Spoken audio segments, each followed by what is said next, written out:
Hello students, welcome to LINR classes. আমি অনিরুদ্ধ সাধুখা, তোমাদের ভৌতবিজ্ঞানের শিক্ষক। আজ আমরা ক্লাস 10-এর চ্যাপ্টার 8.6 অর্থাৎ জৈব রসায়নের পরবর্তী অংশ নিয়ে আলোচনা করব। আজকে আমরা যেটা নিয়ে আলোচনা করব সেটা হচ্ছে এই methane, ethylene, acetylene, LPG, CNG এদের উৎস এবং প্রধান ব্যবহার। এদের নিয়ে কেন আলোচনা করব? কারণ এরা সবকটাই জৈব যৌগ। আমরা যে এর আগে ভিডিওগুলোতে জৈব যৌগ নিয়ে এত বড় বড় কথা বললাম, এত বড় বড় শিখলাম, নামকরণ শিখলাম, কিন্তু ব্যাপারটা হচ্ছে যে এইগুলো খায় না মাথায় মাকে, আমাদের দৈনন্দিন জীবনে কী অ্যাপ্লিকেশান আছে সেইগুলো যদি আমরা না জানি তাহলে তো বুঝতেই পারবো না যে জৈব যৌগের এত গুরুত্ব কত। দেখো, এখানে সব কিন্তু কভার আপ করা সম্ভব নয়, তাই কিছু আমাদের সিলেবাসে দেওয়া আছে কি কি methane, ethylene, acetylene, LPG, CNG এদের উৎস এবং ব্যবহার আমরা দেখব। তো চলো শুরু করি। প্রথমে মিথেনকে দিয়ে আমরা শুরু করি। দেখো, মিথেনের সংকেত কি? CH4। এটা আমরা এতদিনে জেনে গেছি। দেখো, এবার মিথেনের উৎস কি? ভূগর্ভস্থ তৈলকূপ অর্থাৎ তৈল খনি থেকে, যেখান থেকে পেট্রোলিয়াম তেল আমাদের বার করা হয়, সেখান থেকে কিন্তু পাওয়া যায় আমাদের এই মিথেন গ্যাস। এবং পেট্রোলিয়াম যে থকথকে পদার্থটা পাওয়া যায় তার যদি পাতন করা হয়, পাতন প্রসেস যখন করা হয় তখন মোটামুটি এই দুটো প্রসেসে 85 থেকে 90% শুদ্ধ আমাদের মিথেন গ্যাস পাওয়া যায়। দ্বিতীয় নম্বর কি? কয়লার অন্তর্ধূম পাতন করলে আমাদের 40% শুদ্ধ মিথেন পাওয়া যায়। আর বায়োগ্যাসের যদি বায়োগ্যাস থেকেও আমরা কত পাই? 60% মিথেন পেতে পারি। তাহলে এইগুলো হচ্ছে আমাদের মিথেনের উৎস।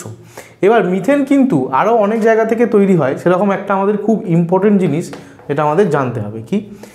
বন্ধ জলাভূমি মানে পুকুর, যেখানে জলটা ফ্লো হতে পারে না, এক জায়গায় স্ট্যাগ হয়ে থাকে, সেইগুলোতে দেখবে সাইডের ওই যে ঝোপঝাড়গুলো হয় সেগুলো জলের পাশে পড়ে থেকে পচে একটা কীরকম একটা উদ্ভট একটা গন্ধ বেরোয়। ওই গন্ধটা কি? ওইটাই হচ্ছে মিথেন গ্যাস। ওটাই বলা হয়েছে যে বন্ধ জলাভূমিতে উদ্ভিদের মেনলি উদ্ভিদদের হয় আর কি, ব্যাকটেরিয়া ঘটিত পচনের ফলে মিথেন গ্যাস উৎপন্ন হয়। ওই যে গাছপালাগুলো থাকে, ওই গাছগুলো কি পচে যায় ব্যাকটেরিয়ার ফলে। এই পচে যাওয়ার ফলে কি মিথেন গ্যাস উৎপন্ন হয়। এবং পরিবেশে মেশে কী হয়? পরিবেশে মেশে আমরা অনেক সময় একটা গন্ধ পাই, বিশেষ করে কখন হয়? এটা হয় বর্ষাকালের দিকে একটু বেশি হয়।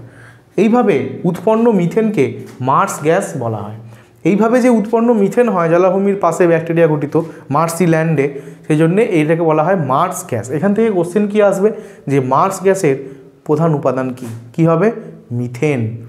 ব্যাস, এখান থেকে এই প্রশ্নটা কিন্তু খুব ইম্পর্টেন্ট যে মার্স গ্যাসের প্রধান উপাদান কি? আমাদের মিথেন। দেখো, এবার এই মিথেনের ব্যবহার করি আমরা। মিথেনকে কী হিসেবে ব্যবহার করা হয়? মিথেনকে প্রথম হচ্ছে জ্বালানি হিসেবে ব্যবহার করা হয় অনেক জায়গাতে। আচ্ছা, এরপরে কি হয়? দেখো, এটা কিন্তু খুব ইম্পর্টেন্ট একটা ব্যবহার। 2 নম্বর পয়েন্টটা বলছে 1000 ডিগ্রি সেলসিয়াস উষ্ণতায় বায়ুর অনুপস্থিতিতে মিথেন ভেঙে কার্বন এবং হাইড্রোজেন উৎপন্ন হয়। মিথেনে কি আছে? কার্বন এবং হাইড্রোজেন আছে, তাই মিথেন ভেঙে কার্বন এবং হাইড্রোজেন উৎপন্ন হয় কততে? 1000 ডিগ্রি সেলসিয়াস উষ্ণতায় বায়ুর অনুপস্থিতিতে। কি হয়? এই যে কার্বনটা পাওয়া গেল, মিথেন ভেঙে যে কার্বনটা পাওয়া গেল, হাইড্রোজেন নিয়ে আমাদের কোনো মাথা ব্যথা নেই, কার্বনটা পাওয়া গেল, এটা একদম নিকস কালো কালারের হয়। এখান থেকে কি তৈরি করা হয়? এখান থেকে আমাদের ব্ল্যাক কালার, একে কার্বন ব্ল্যাক বলা হয়। প্রথম কথা, এই যে কার্বনটা পাওয়া গেল একদম নিকস কালো বলে এটাকে কার্বন ব্ল্যাক বলা হয়। কার্বন ব্ল্যাক কি? বিভিন্ন রকমের কালো রং তৈরি করতে। সেটা কি? আমাদের অয়েল পেন্টিং হতে পারে, আলকাতরা হতে পারে, যা খুশি। এই যে রংটা, এটা কি তৈরি হয়? আমাদের এই কার্বন ব্ল্যাক থেকে তৈরি হয়। এবার কি? এছাড়া আর কি? ছাপার কালি, ছাপতে গেলে ছাপার মেশিনে সেই কালি পাওয়া যায় না। ইভেন মার্কারের যে কালি থাকে কালো রঙের, এইগুলো কি? এই কার্বন ব্ল্যাক থেকে তৈরি হয়, ছাপার কালি তৈরি হয়। আর কি? গাড়ির টায়ার তৈরি করতেও কিন্তু এই কার্বন ব্ল্যাক আমাদের কাজে লাগে। তাহলে কিন্তু মিথেনের খুব একটা বিশাল গুরুত্ব রয়েছে, আমরা বুঝতে পারলাম। আর কি? মিথানল, মিথাইল ক্লোরাইড আর ফর্মালডিহাইড, এগুলো কিন্তু অত্যন্ত চিকিৎসা বিজ্ঞানের ক্ষেত্রে খুব ইম্পর্টেন্ট সাবস্টেন্স। এইগুলো প্রস্তুত করতেও আমাদের মিথেন গ্যাস প্রয়োজন হয়। তাহলে আশা করি তোমরা মিথেনের উৎস এবং ব্যবহার বুঝতে পেরেছো, এগুলো মনে রাখার বিষয়। দেখো, এরপরে কি? এরপরে আমরা ইথিন বা ইথিলিন পড়বো। ইথিলিন কি? ইথিলিন হচ্ছে C2H4। ইথিলিনের সংকেত এটা। এর উৎস দেখবো এবং ব্যবহার দেখবো। আচ্ছা, চলো আগে ব্যবহার দেখে নিই। কী ব্যবহার? তবেই না ব্যবহার পড়লেই, দরকার পড়লেই আমরা তখন তৈরি করব। দেখো, ব্যবহার কি? কাঁচা ফল পাকাতে যে ওষুধ ব্যবহার করা হয়, দেখবে আম পাকাতে ব্যবহার করা হয় না, যে জিনিসটা আর কি এটা উদ্ভট গন্ধ বেরোয়, ওই জিনিসটা কি, ওই জিনিসটা আর কিছুই নয়, এটা হচ্ছে ইথিলিন বা ইথিন। আচ্ছা, আর কি আমাদের ইথাইল অ্যালকোহল প্রস্তুত করতে আমাদের কী ব্যবহার করা হয়? ইথিলিন ব্যবহার করা হয়। এই ইথাইল অ্যালকোহল চিকিৎসা বিজ্ঞানে কিন্তু প্রচুর গুরুত্ব এদের। আচ্ছা, পলিথিন নামক পলিমার প্রস্তুত করতে আমরা যে পলিকাগজ ব্যবহার করি, এই পলিথিন ব্যবহার করতেও কিন্তু এই ইথিলিন ব্যবহার হয়। মানে এটা কিন্তু খুব ইম্পর্টেন্ট। পলিমার যখন আমরা পড়বো তখন দেখব পলিথিনের মনোমারের নাম কি, আমরা ছোটোবেলা পড়েছি কি, ইথিলিন, পলিইথিলিন থেকে কি এসছে? পলিথিন। অর্থাৎ আমরা যে পলিথিন ব্যবহার করি সেটা আর কিছুই নয়, এই ইথিলিন থেকেই তৈরি হয়। আর কি গ্লাইকল নামক দ্রাবকটা তৈরি হয় এখান থেকে।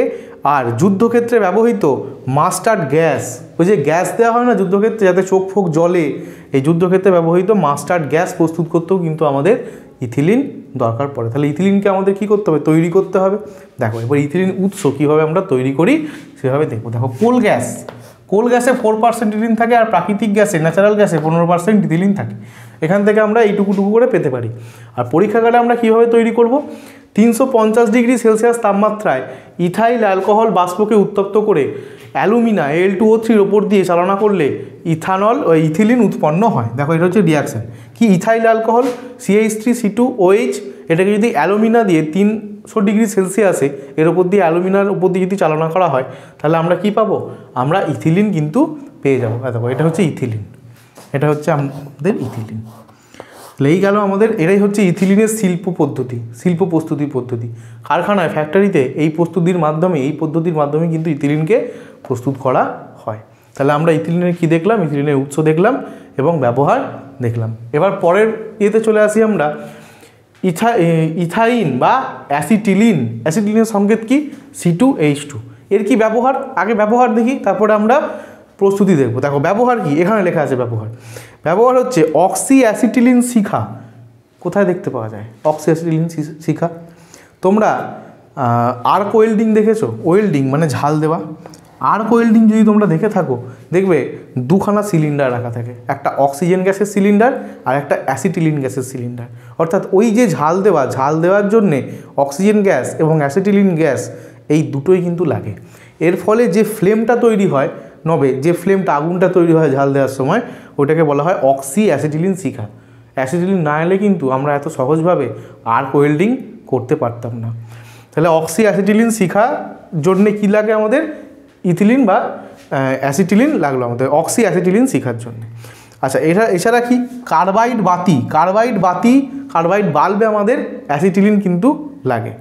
আচ্ছা, ওয়েস্ট্রন এবং ওয়েস্ট্রল এই দুটো কিন্তু এক প্রকার অদাহ্য দ্রাবক, অর্থাৎ এতে আগুন লাগে না, দ্রাবক হিসেবে কাজ হয়। এই ওয়েস্ট্রন এবং ওয়েস্ট্রল এই দুটো প্রস্তুত করতেও আমাদের কি প্রয়োজন হয়? অ্যাসিটিলিন কিন্তু প্রয়োজন হয়। এছাড়া কি আমাদের CH3CHO অর্থাৎ অ্যাসিড অ্যালডিহাইড, অ্যাসিটিক অ্যাসিড এবং ইথাইল অ্যালকোহল এইগুলো প্রস্তুত করতেও আমাদের কি প্রয়োজন হয়? আমাদের অ্যাসিটিলিন প্রয়োজন পড়ে। তাহলে অ্যাসিটিলিনের গুরুত্ব আমরা বুঝতে পেরেছি। তাহলে অ্যাসিটিলিনকে আমাদের তৈরি করতে হবে। আমরা পরীক্ষাগারে বা শিল্প পদ্ধতিতে কীভাবে অ্যাসিটিলিনকে তৈরি করব, দেখো দুটো প্রসেস বলা আছে। একটা প্রসেস কি বলছে? তড়িৎ চুল্লিতে 2500 ডিগ্রি সেলসিয়াস থেকে 3000 ডিগ্রি সেলসিয়াস তাপমাত্রায় কোক ও পোড়াচুনের মিশ্রণকে উত্তপ্ত করে ক্যালসিয়াম কার্বাইড উৎপন্ন করা হয়। ফার্স্ট স্টেপ কী করা হলো? এখানে কোক এবং পোড়াচুন মানে কার্বন এবং পোড়াচুন, এদেরকে 2500 থেকে 3000 ডিগ্রি সেলসিয়াসে ফার্নেসের মধ্যে ক্যালসিয়াম কার্বাইড তৈরি করা হয়। এই ক্যালসিয়াম কার্বাইডকে পরবর্তীকালে জলের সঙ্গে বিক্রিয়া করানো হয়। জলের সঙ্গে বিক্রিয়া করালেই আমাদের কি উৎপন্ন হয়ে যায়? C2H2, অর্থাৎ আমাদের অ্যাসিটিলিন প্রস্তুত হয়ে যায়। এই হলো ওদের রিয়াকশান। এটা 1 নম্বর প্রসেস। 2 নম্বর প্রসেস কি বলা হচ্ছে? মিথেন সমৃদ্ধ প্রাকৃতিক গ্যাসকে স্বাভাবিক বায়ুচাপে খুব কম সময়ের জন্য 1400 থেকে 1500 ডিগ্রি সেলসিয়াস তাপমাত্রায় উত্তপ্ত করলে মিথেনের তাপ বিয়োজন ঘটে অ্যাসিটিলিন উৎপন্ন হয়। অর্থাৎ প্রাকৃতিক গ্যাসে, ন্যাচারাল গ্যাসে কি হয়? আমাদের মিথেন থাকে। ওই গ্যাসকে নিয়ে এসে নর্মাল আমাদের প্রেসারে যদি খুব অল্প সময়, মানে 1 সেকেন্ডেরও কম সময় কিন্তু যদি কি করা হয় 1400 থেকে 1500 ডিগ্রি সেলসিয়াস তাপমাত্রার মধ্যে প্রবেশ করানো হয় তাহলে ওদের তাপ বিয়োজন ঘটে এবং অ্যাসিটিলিন উৎপন্ন হয়। কিভাবে হয় দেখো, মিথেন অণু কি CH4, অর্থাৎ একটা কার্বন 4টে হাইড্রোজেন। দেখো এইভাবে একটা মিথেন অণুকে আমরা ড্র করেছি, এদিকে 3টে হাত এদিকে একটা হাত। এরকম আরেকটা মিথেন কি হয়, এই দুটো মিথেন যখন কাছাকাছি আসে, মিথেন দুটো আমাদের অণু 1500 ডিগ্রি সেলসিয়াসে খুব কম সময়ের মধ্যে, তখন এদের এই হাইড্রোজেনগুলো এইগুলো না ছিটকে যায়। এই হাইড্রোজেনগুলো কি হয়ে যায়, ক্যান্সেল আউট হয়ে যায়। তার ফলে কি হয়ে যায়, কার্বনের খুব অল্প সময়ের জন্য 3টে হাত ওপেন এবং এই পাশের কার্বনেরও 3টে হাত ওপেন। এরা বন্ড করতে চাইছে, কি হবে, এই 3টে হাত পরস্পরের সঙ্গে যুক্ত হয়ে যায়, অর্থাৎ একটা কার্বন আর একটা কার্বনকে ট্রিপল বন্ড দিয়ে যুক্ত করে নেয়, এই হাইড্রোজেনগুলোকে বার করে দেয় এবং এই দিকের যা একটা করে হাইড্রোজেন সেই দুটো থাকে, তাহলে উৎপন্ন হয়ে যায় C2H2 বা আমাদের অ্যাসিটিলিন। এই দুটো হচ্ছে আমাদের অ্যাসিটিলিনের শিল্প প্রস্তুতি। তাহলে এবার আমরা কী দেখব, এলপিজি এবং সিএনজির উৎস এবং ব্যবহার দেখব। এলপিজি আর সিএনজির ব্যবহার কে না জানে। এলপিজি মানে আমাদের রান্নার যে গ্যাস, হয়তো ব্যবহার হয়ে গেল। আর সিএনজি মানে দেখবে টোটো গাড়ি কিন্তু পেট্রোলে বা ডিজেলে চলে না, ও এক প্রকার গ্যাসে চলে, ওই যে গ্যাসটা ওটাই হচ্ছে আমাদের সিএনজি গ্যাস। তাই হোক, তাহলে এবার আমরা একটু ডিটেলসে পড়ি। এলপিজির ফুল ফর্ম কি? এলপিজির ফুল ফর্ম হচ্ছে লিকুইফাইড পেট্রোলিয়াম গ্যাস, অর্থাৎ পেট্রোলিয়াম গ্যাস ওটা কি হয়, চাপে তরলে পরিণত করে দেওয়া হয়। দেখো উৎস যদি বলা হয়, অশোধিত পেট্রোলিয়ামকে আংশিক পাতন করলে 25 ডিগ্রি সেলসিয়াস আপ টু, এর থেকে বেশি করা যায় না, করলে কি হয়, বিউটেন, প্রোপেন এবং ইথেনের একটা গ্যাস মিশ্রণ পাওয়া যায়। কি থাকে, বিউটেন, প্রোপেন এবং ইথেনের একটা গ্যাসের মিশ্রণ পাওয়া যায় এবং সেটা তখন কি হয়, গরম থাকে। এবার এই মিশ্রণটিকে ঠান্ডা করে তরলে পরিণত করা হয়, ঠান্ডা করে আস্তে আস্তে তরলে পরিণত করা হয়, একেই কি বলা হয়, একেই এলপিজি বলা হয়। তাহলে উপাদানের মধ্যে কি আছে, বিউটেন, প্রোপেন, আইসোবিউটেন, ইথেন। এর মধ্যে সবথেকে বেশি যেটা থাকে সেটা হচ্ছে বিউটেন। কী থাকে সবথেকে বেশি, বিউটেন। তাই যদি তোমাকে ওয়ান লাইনার কোশ্চেন জিজ্ঞাসা করে যে এলপিজির প্রধান উপাদান কি, তোমরা ডাইরেক্ট অ্যান্সার দেবে কিন্তু বিউটেন। মিথেন লিখে দিও না, মিথেন কিন্তু সবার জন্য নয়, এখানে কিন্তু এলপিজিতে বিউটেন। আচ্ছা, এবার এলপিজির কোথায় ব্যবহার করা হয়, মেনলি আমাদের যে গ্যাসের সিলিন্ডার হয় তাতে আমাদের এলপিজি ব্যবহার করা হয়, অর্থাৎ রান্নার জ্বালানি হিসেবে ব্যবহার করা হয়। কেন না, তাপন মূল্য 50 কিলোজুল পার গ্রাম, তাপন মূল্যটা অনেক বেশি।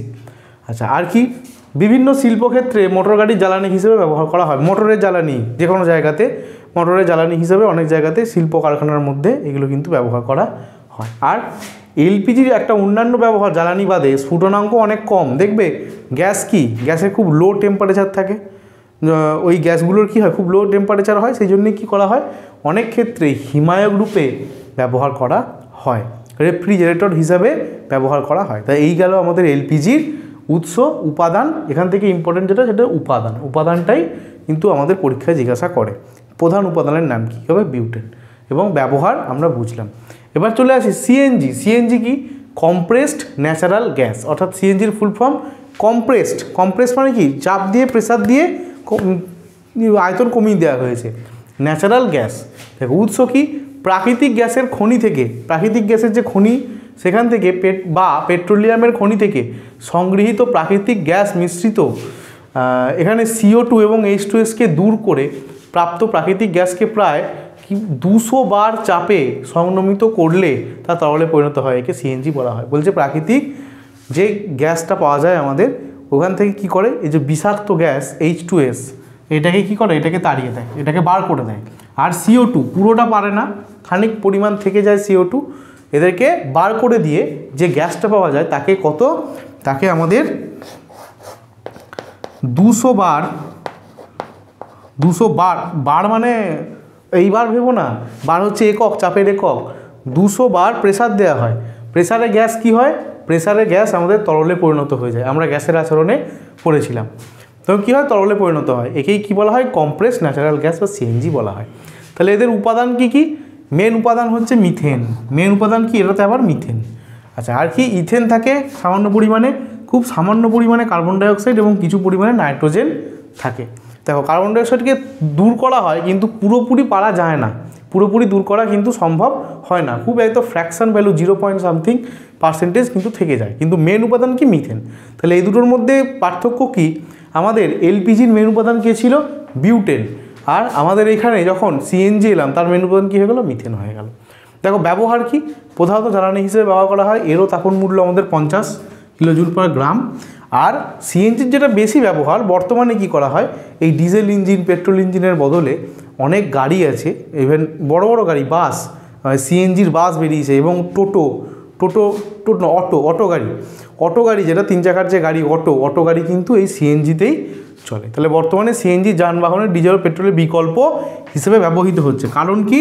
কারণ হচ্ছে ডিজেল এবং পেট্রোল ইঞ্জিনের থেকে সিএনজি ইঞ্জিন অনেক কম দূষণ করে, মানে অনেক কম দূষণ পরিবেশে কিন্তু করে। তাই এখন কি করা হচ্ছে? সিএনজি চালিত গাড়ি বাজারে নতুন করে লঞ্চ করা হচ্ছে।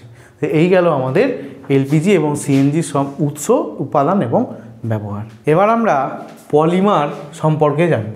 দেখো পলিমার কী জিনিস?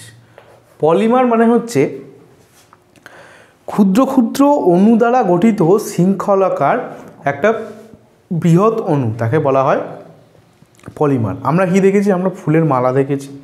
ফুলের মালা কি হয়? মনে করো গাঁদা ফুলের মালা, এরকম অনেক গাঁদা ফুল দিয়ে বা যে কোনো টাইপের মালা, মুক্তোর মালাও বলতে পারো, এরকম মুক্তগুলো পরপর এরকম করে গেঁথে কি তৈরি হয়? একটা লম্বা চেন তৈরি হয় না? এই যে লম্বা চেন তৈরি হলো, এটা কি বলা হলো? আমাদের পলিমার।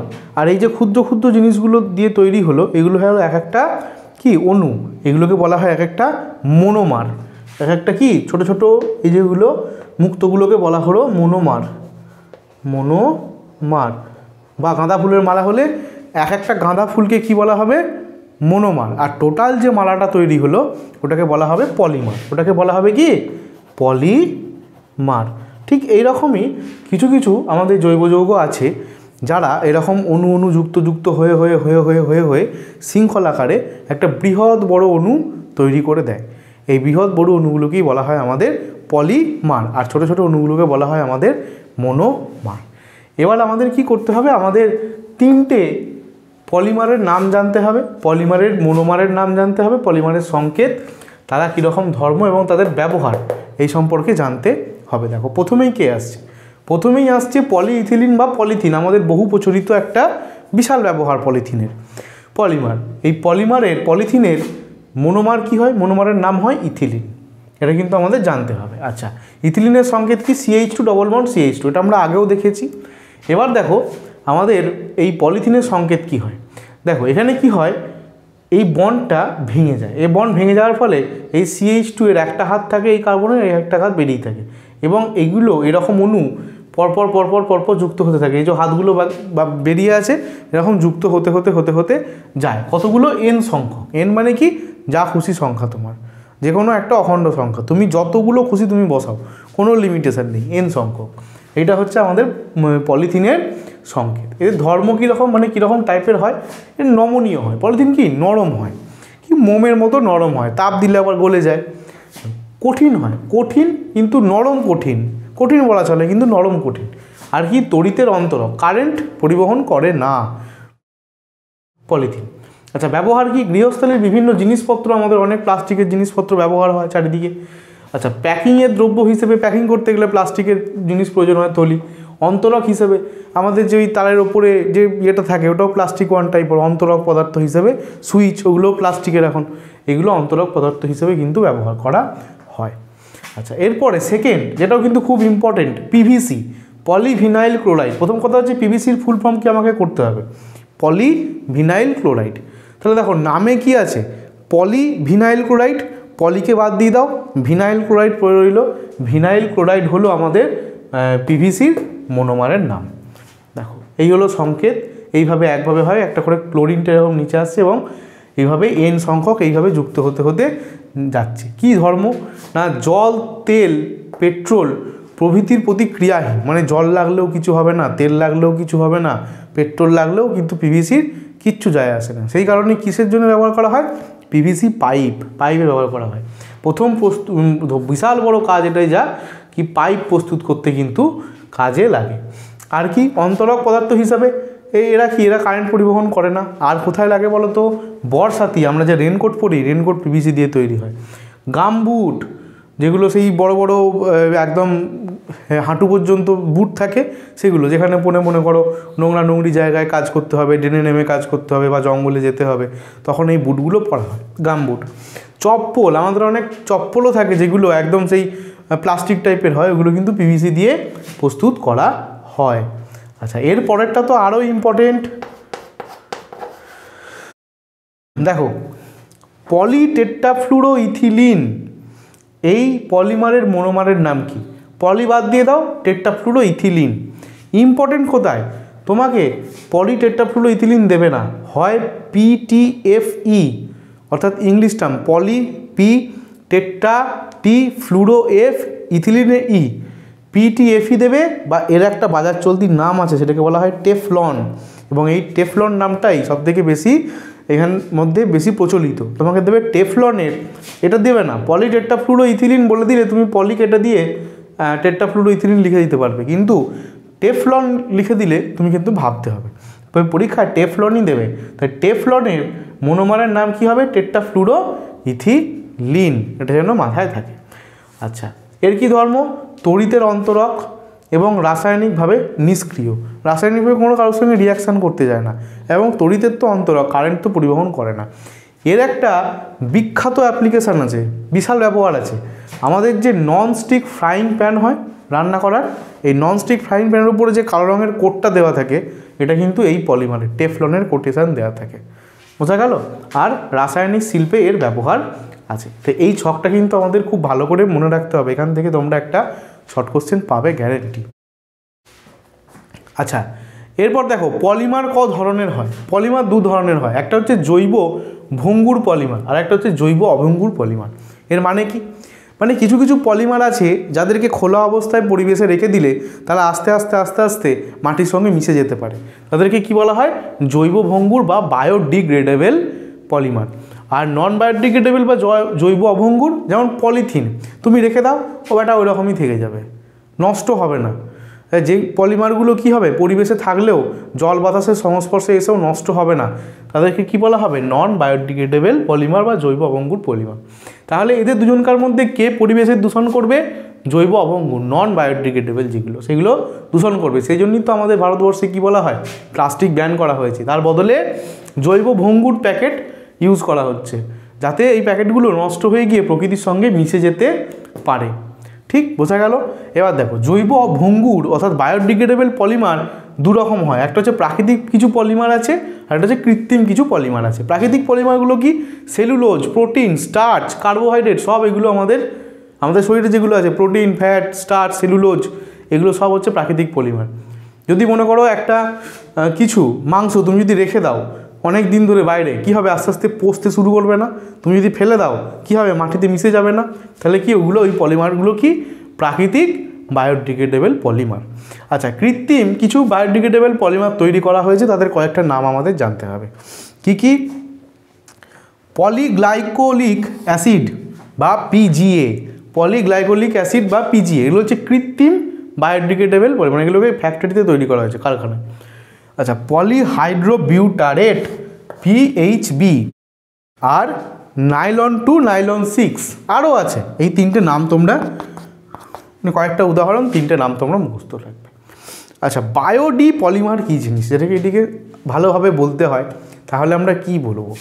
দেখো, বায়োডি পলিমার হচ্ছে আলোক সক্রিয় জারক পদার্থ মিশিয়ে পলিমার তৈরি করলে সেই পলিমার মাটিতে মিশে গুঁড়ো হয়ে নষ্ট হয়ে যেতে পারে। এই ধরনের পলিমারকে কি বলা হয়? বায়োডি পলিমার। অর্থাৎ কি করা হবে? আলোক সক্রিয় কিছু জারক পদার্থ ওর মধ্যে মিশিয়ে দেওয়া হবে। যেমন একটা উদাহরণ যদি দিই, হচ্ছে পলিথিনের জন্য সঙ্গে যদি সামান্য পরিমাণ স্টার্চ এবং জারক পদার্থ মেশানো হয়, তাহলে পলিথিন যদি ফেলে দেওয়া হয়, কিছুদিন পরে দেখবে এরকম অনেক দেখতে পাওয়া যায়, পড়ে আছে, তুমি প্লাস্টিকটা তুললে দেখলে এরকম হাতে গুঁড়ো গুঁড়ো গুঁড়ো গুঁড়ো হয়ে গেল। তাহলে ওই গুঁড়ো গুঁড়ো হয়ে যেতে পারে, ওইগুলো হয়ে গেলে কি হবে? প্রকৃতিতে ভালো করে মিশে যেতে পারবে, তার ফলে আমাদের প্রাকৃতিক দূষণ, প্রকৃতির মাটি দূষণ কিন্তু হবে না। ওকে স্টুডেন্টস, আজকের ক্লাস এখানেই শেষ। আজকে আমরা কী কী আলোচনা করলাম? আজকে আমরা প্রথমে আমাদের মিথেন, ইথেন এবং অ্যাসিটিলিন এবং এলপিজি এবং সিএনজির উৎস ব্যবহার দেখলাম। তারপরে আমরা পলিমার সম্পর্কে আলোচনা করলাম। আশা করি তোমরা এই ক্লাসটা পুরোটাই বুঝতে পেরেছো। যদি ভালো লেগে থাকে তাহলে অবশ্যই তোমরা লাইক করো, কমেন্ট করো এবং শেয়ার করো। আর কোনো অসুবিধা থাকলে তাহলে তো অবশ্যই কমেন্টে জানাও। আর এই ক্লাস সংক্রান্ত যদি তোমাদের কোনো নোটস পাওয়ার ইচ্ছা হয় বা যদি এই চ্যাপ্টার সংক্রান্ত তোমাদের এমসিকিউ সিরিজ নিতে ইচ্ছা হয় তাহলে তোমরা এক কাজ করবে, তোমরা গুগল স্টোরে গিয়ে, প্লে স্টোরে গিয়ে আমাদের অ্যাপ এলআরএনআর ডাউনলোড করবে এবং সেখান থেকে তোমরা এগুলো ইজিলি পেয়ে যাবে। ওকে, আজকের মতো টাটা। আবার এর পরবর্তী অংশ নিয়ে দেখা হবে পরবর্তী ভিডিওতে।